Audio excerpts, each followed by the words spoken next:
لأجلك يا فلسطين، لأجلك.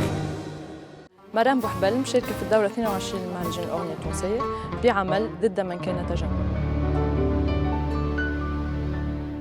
اسألوا التاريخ عنا،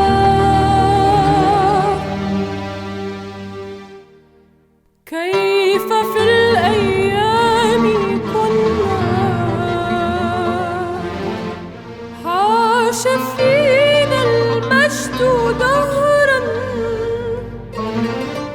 لم نكن منه استقلنا،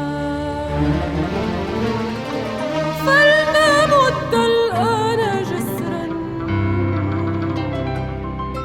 ضد من كان تجنى.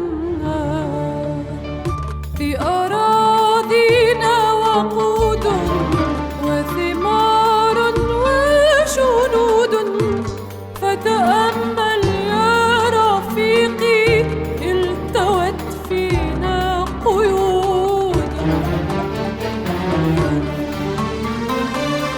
واستقم لي يا شقيقي قد بدا النصر إلينا، قد بدا النصر إلينا. مهرجان الأغنية التونسية في دورته 22 من 14 إلى 16 مارس 2024 بمدينة الثقافة الشاذلي الإقليمي تونس. لأجلك يا فلسطين.